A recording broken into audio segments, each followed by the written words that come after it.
Alright, so you guys know I'm pretty honest on this channel. Just kind of hoping this company knows that.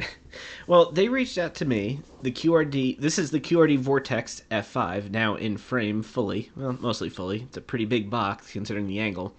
No, they messaged me and they're like, do you want to review it? As companies do. I mean, I get, trust me, I get emails for stuff all the time, and I say that because it's mostly spam.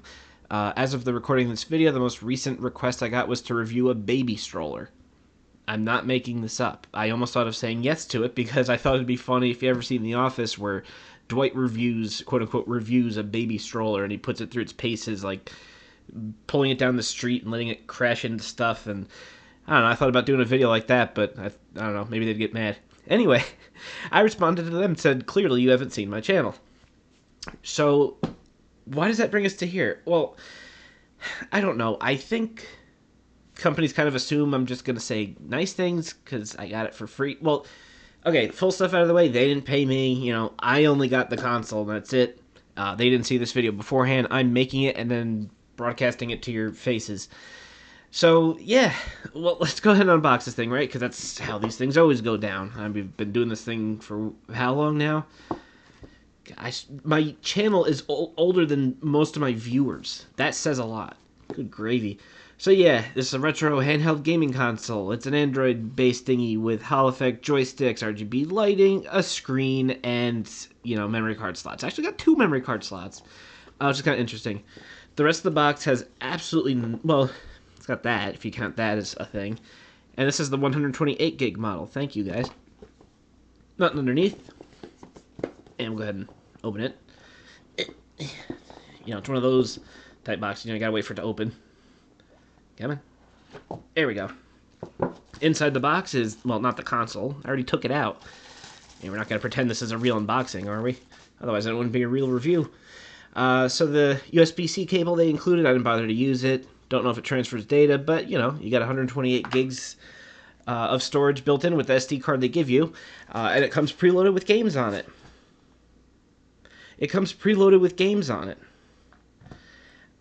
So yeah, I confirmed that with QRD, I confirmed the name, and they said that yes, the games do come with every single one. I don't know if they realize, you're gonna have. I'm not a lawyer, but usually when you sell and ship devices with copyrighted games built in, the companies involved don't like them. Again, I'm not a lawyer, but I'm just telling you this for your guys' sake. So here's the manual. It is in a few languages, none of which really tell you anything interesting, I swear. If I can get it open. Oh, my. This is... Alright, so this is a 6-fold, a 6x4 with 4 different languages. Here's the English on the top. Ready, everybody? It doesn't tell you much. There's the website, email, yep. There's buttons, that they are. There's no need to insert the system. Yep, okay. There's the buttons, more buttons. It does have a mini HDMI out, which is nice. It's not the vent, it's the heat emission hole. The volume buttons are annoyingly oriented plus and then minus. Not minus and then plus. Don't know why they did that. Yep, there's the 2 slots there. The speakers, button mappings for things, connect to your TV for things. FAQs. I didn't read these yet. Supports constant light and breathing light modes for RGB. That's a frequently asked question, I bet, in the year 2025. Everything's got to have RGB on it. You could use external controllers through the USB port. Huh, not bad. Alright, what else? There's the specs. Does it have the processor on it? No. The processor is one of those RK 5000 whatever, the kind. It's not great, but it's not terrible. But there's the specs if you're further interested. And yeah, like I mentioned earlier, does it run Android? No. Well, it runs... I'm folding this up simultaneously as I talk to you. So it runs that operating system EMU ELEC. I don't know if there's an actual, the acronym, Emulation, whatever. So I did my research, which I think kind of scared QRD a little bit. They, all right, this isn't an authorized device to use Emulation. Well, not officially, right? Like, it can use it, but it's not, like, officially supported by them, especially not because it comes with games preloaded. Yeah, so I was looking it up, and I made sure that Emulation does not... Yeah, they don't do it like this, basically, is what I'm trying to say. They don't run their business like this, lads. I got into a bit of a back and forth conversation with QRD, and then they kind of ghosted me, so I guess I'm on my own here. They tried telling me that everybody, like I said, gets the 120 gig card with all the games on it, and I said, are they all... How did I word it? I said, were they all licensed? And he didn't say yes or no, but he said that everybody gets the same card, so, you will get games with yours. But yeah, but then he also said that different third parties might include different content, and that some of the games included might be just for testing purposes, so whatever's on there is just irrelevant. Oopsie daisy, our bad, we left A Bug's Life for N64 on there. You could test it with that if you want. That's real. But I said, but this isn't third party, though, because you guys sent it to me. They did directly. And, yeah. So, it's not third party. Everybody gets the ROMs, whether the companies like it or not. And Emulation, yeah, they don't officially license this. Not according to their website or their GitHub or anything like that. They do officially license some handheld devices for emulation. I couldn't find QRD on the list at all, so...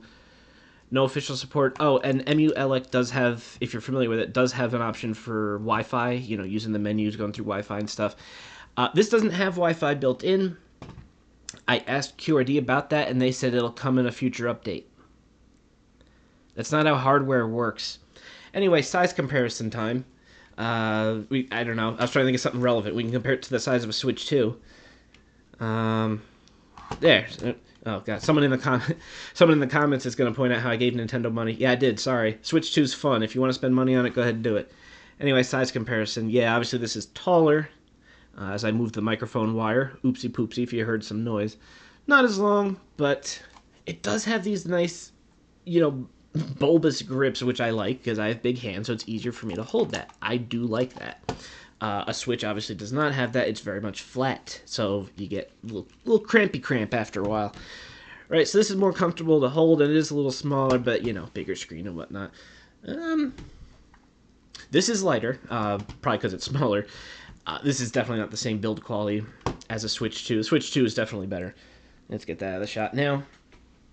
So, yeah, let's get a closer look at it, right? There's the mini HDMI. There's the backwards volume buttons. I left the screen protector on still. Yeah, dual. Oh, I see. Yes, one DC is for charging, I'm guessing, and host would be like for the controller, or it could work either way, or I don't know, or I don't care, because it doesn't matter. And yeah, headphone jack. We got that. Yeah, I left the Peelies on. I figured I could savor the Peelies with my friends. That's you guys. You're the friends. All right, here we go. Hold on. I figured the audio is more important than the picture, but I don't know if it came through. Wow, that is a shiny forehead and a shiny screen. All right, yeah, it's more shiny now that that's off, that's for sure. Yeah, the Hall Effect joysticks, they feel fine. The D-pad, the center clicks in a decent amount. It's got a little bit of pivot in the middle, but I think you're going to be hitting diagonals more than, straight cardinal directions. There's like a home or back button. That's a hard reset. It just resets the whole console. Start and select. I'm not going to point out the buttons. You know the drill. The shoulder buttons, they are very, very clicky. They actually are too clicky. Like, they require a bit of force to press in. Like, you really got to mean it. It barely has any travel. It's a micro switch. But it's a micro switch with almost no travel and a very, very heavy-duty spring. And these are very clicky too, but yeah. Alright, that be it. Oh, and the back just says Game Player. Just Game Player. Who's Game Player? I don't know. It's Obama's. Anyway, let's go ahead and turn this on. A little splash screen there. I'm not going to bother to adjust the white balance, because who cares? I mean, in this particular context, I mean, you'll see.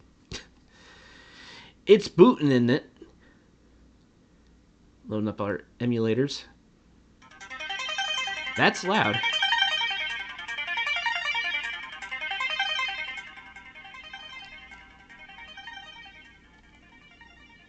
That's how long it took to lower the volume, because sometimes the volume buttons just don't listen to you. It's a lot of fun. Look at all these consoles. See, we're having fun, guys. Look, there's that guy that Sony pretends doesn't exist anymore. Socklad is his name. Let's see here. Yeah, we got Atari, we got Arcade, Capcom, you know. PC Engine, NES, Game Boy. We don't need to test those, because we know those work, right? You know, the Mario and Luigi series started off on the Famicom, as we all know. That art is accurate. Sorry, I like seeing if the art is... Like, that's Mario Kart 8 Deluxe. That's not Super Nintendo. N64, I don't know. That's Wario Land Shake It for the Wii.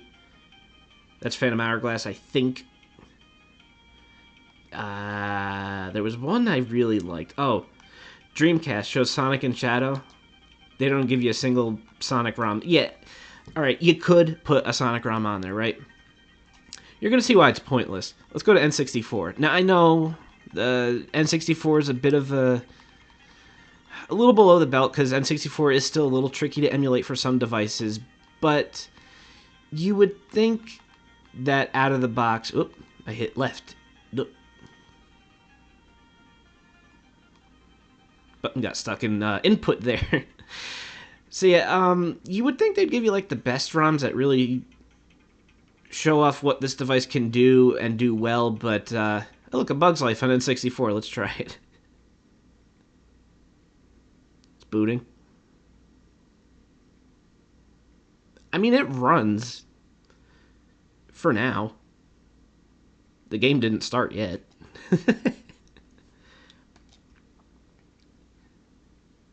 Come on.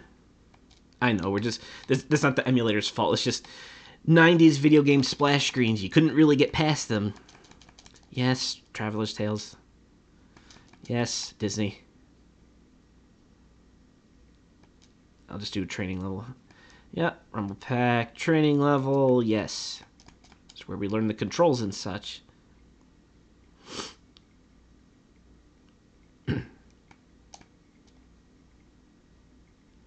Nothing's layered properly.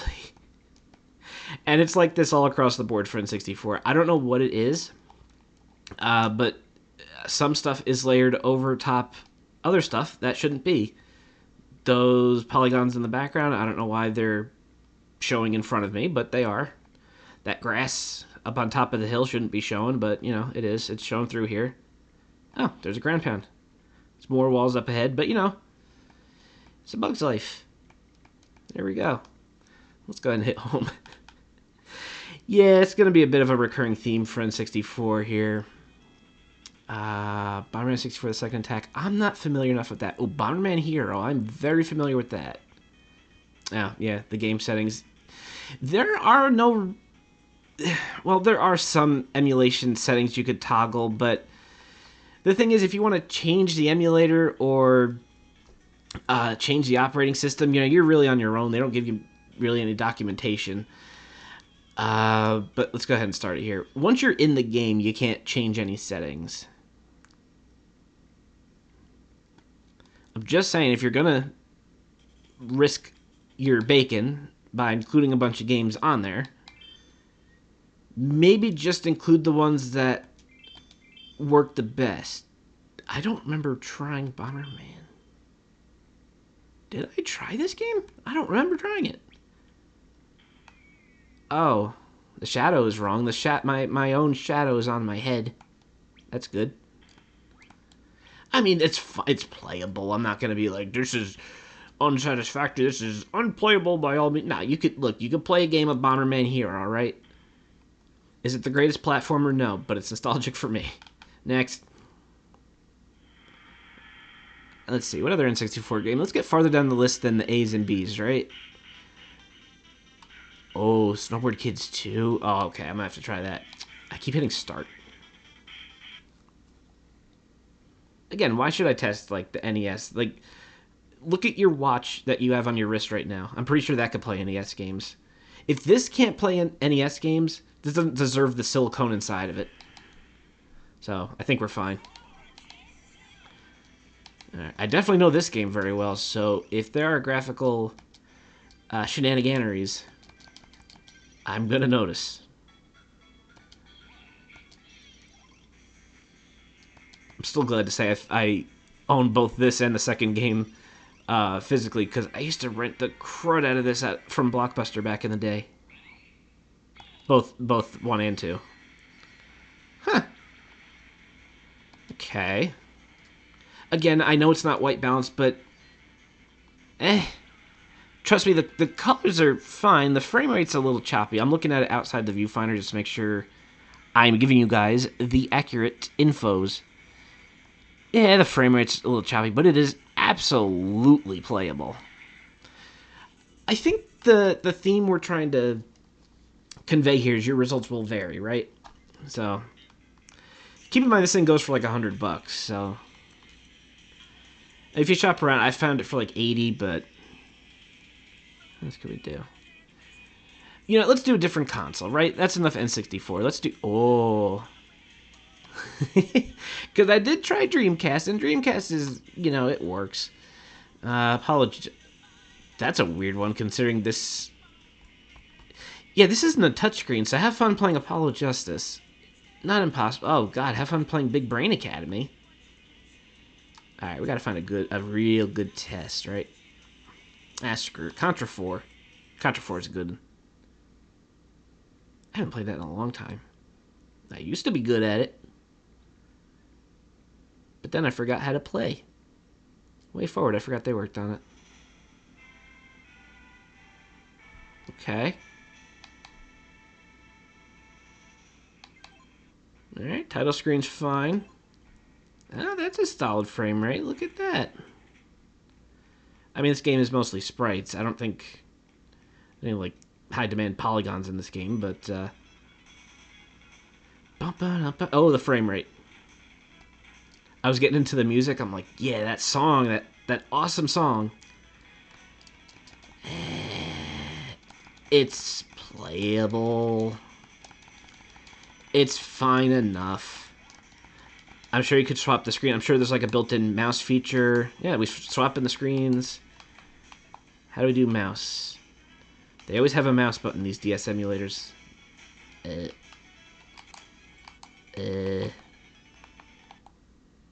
No. Well, that's the emulator it uses.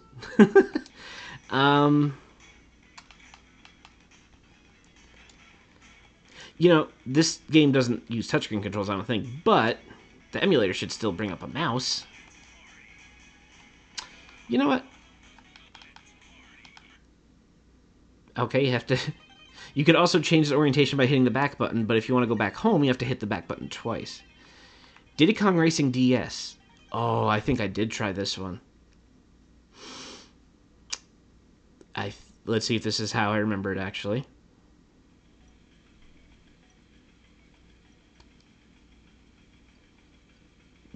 Oh. Yeah, oh. I was like, did the problem go away? But no, it's still there. Oh, yeah. The second screen seems to flicker all the time.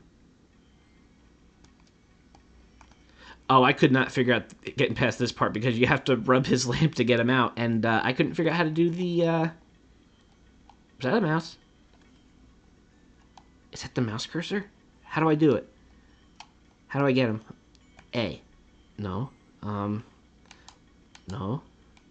One of these is going to be click. Okay. ZL is click. Right stick moves the mouse, which we could barely see. Oh, there we go. All right, let's get him out of the... Oh my god, it worked. I thought it wouldn't work because the cursor was moving way too slow, but we got him out. All right, whatever. Oh, we can make it just do the top screen, apparently. So what is the point? I hear you yelling at... Because now we're, what, almost 20 minutes into this thing, and what have we shown? Down with the volume. So what have we shown? What have we learned? What have we gained? as society, whatever, right? What is the point? It's a okay device. It's an okay device amongst the sea of hundreds of other devices like the Retroid, the Ambernic, which all have better emulators on there, and those are pretty easy to change out, those emulators, because, well, Retroid runs Android, so you could just download another emulator. This, I don't know, you gotta hook it up to your computer, and, I don't know, this 128 gig card fully loaded up with ROMs I haven't even heard of, like, seriously. I don't want to put it in my computer, and I won't be. So that can just go over there. But yeah, it's just another console. It does nothing to stand out. It does nothing. Oh, I didn't show you that you can go into the settings and make the joysticks light up any color you want. Oh no, it went to sleep. I'm so sad. Yeah, you could just get another device. There's nothing this does that tells you, like, oh, hey, I need to go grab a QRD Vortex F5. It mostly does what it does, and it probably won't ever do anything other than that, because good luck with software updates in the future. So it's really up to you. I'd really just save your money for something else. But I hope my point has been made. I just noticed. This was QC passed, thankfully. So, number 12, thank you for checking this particular Vortex F5. It is of mostly decent quality, but, I don't know. We're just gonna... No. Dead. If you didn't get it, I didn't like it very much. Thank you guys so much for watching. Huge shout out to the people listed here. These are the Patreon supporters that allow me to keep doing what I do on YouTube. Wouldn't be able to do it without you guys. There's a Discord server in the description if you want to join there. And on Twitch, I stream every week on Tuesday. Come hang out with us.